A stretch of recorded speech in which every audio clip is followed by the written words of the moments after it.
Guys, alam nyo, I'm supposed to have coverage of graduation. Inaasahan ako ngayon sa school. Even though school itself, sa live ng graduation, pero still nandito tayo sa daan. Pero I'm going to share to you, may content ako maganda eh. Parang it's better than the graduation. Yung alam mo yung sharing meeting new people, new friends, ayan, along the way. And yun, nalaman ko rin na may mga tao palang grabe magtrabaho, yung tipong wala talagang day off. Nakakagulat. Tapos, grabe talaga. Along the way, you meet people na all smiles kahit stranded na sa biyahe dahil sa kalsada. Yun. But we have a great driver. Actually, partner sila eh. Dalawa silang nagde-drive dito, palitan. And then, pakilala ko sa inyo yung onboard natin. Ayun, kita pa sana. Ayun, si John Roy Villafranca, nandun, nakita niya sa salamin. Yan, Gwaping yan, syempre, Bicolano eh. Taga Labo yan. And, he's one thing na, nakakatawa. He's someone na sobrang devoted sa trabaho kasi ngayon, napakaraming pasahero. Sobrang maraming pasahero. Totoo naman dahil kami nga, wala nang chance passengers ngayon, puro advance bookings. And then swerte mo talaga makasakay ka. Actually ako chance passenger, nakiusap lang ako sa kanila along with Kuya Buboy, dalawa kaming sumakay kagabi. And then luckily nakasakay kami because we were rejected by two bus companies na. Kasi nga sabi hindi daw pwede. Okay, pero salamat sa filtran ko, nakasakay. Ganda ng boses ko, wala akong boses ngayon. Nag-concert ako. Ayun, si John Roy, choice lang nila kung magde-day off sila o hindi. Tapos grabe pala araw-araw kayo, isang biyahe, isang araw. Kasi yung namang biyahe kasing yun, half day na yun eh. Kumbaga sa 24 hours kalahati, ngayon nga nangyari, 12 hours na kami. Hindi lang, 13 hours ka na 13 oras na mula dun sa departure from Daet. Nandito pa lang kami ngayon sa exact lugar to? Sukat, Parañaque, ayun. And then, nakakatawa kasi diba, most commuters makita nyo is nakasimangot na kasi ang tagal. And even I myself, I have to attend a graduation at 7:30 and anong oras na ngayon? 8:30. So, 1 hour na nakikita ko na lang sa family GC namin na ongoing na yung graduation. Pero I meet somebody na who keeps on smiling, parang nakaka-good vibes kasi I meet this sweet couple over here. Si Ate Lina saka si Kuya Robert. Ayan. Matagal ang biyahe. They are in the front seat. Okay. Front seat talaga sila, nakaupo. And then, sobrang nalungkot ako kasi parang nagkakwentuhan lang kami dito na sa Manila. Sobrang short span of time na nakakwentuhan ko sila. Pinicturean ko sila and game na game sila. Ang dami nila mga poses. And naka-upload na sa Facebook page. Ayun. What keeps you smiling? Smiling kasi alangan sumimawat naman tayo.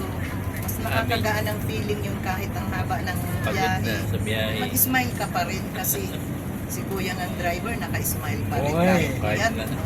Hirap magmaneho na. Just imagine kami. Bumalik kami kasi yung dadaanan namin sobrang traffic. One by one nakakaraan. Magaling May na yung sasakyan. driver. Ang galing ng driver kasi naisip niya talagang we turn routes talaga. Lumipat kami ng ruta para lang madala niya kami dito. Kasi kung Decision making. Baka alas kung hindi kami lumipat, andun pa kami sa bundok.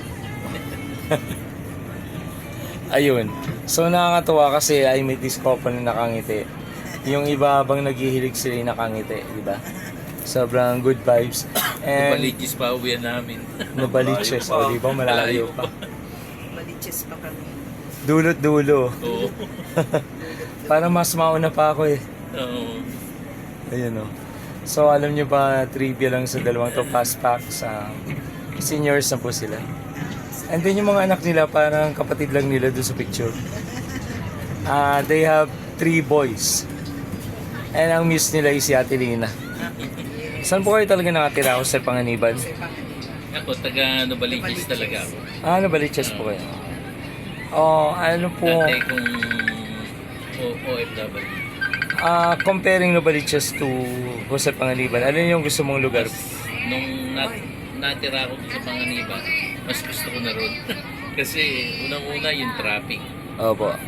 Hindi ka nagmamadali sa mga ano, basta may sarili ka lang sasakyan. Saka yung food preference, Tapos yung mga puno, nature.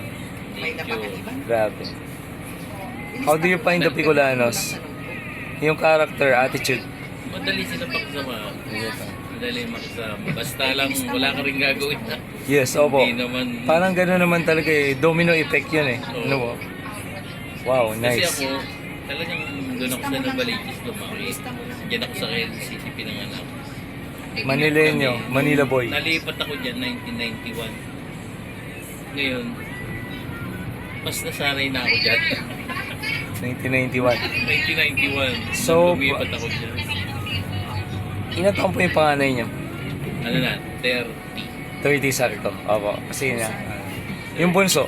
Yung bunso namin is 22. Bunso niyo is schooling pa rin na po.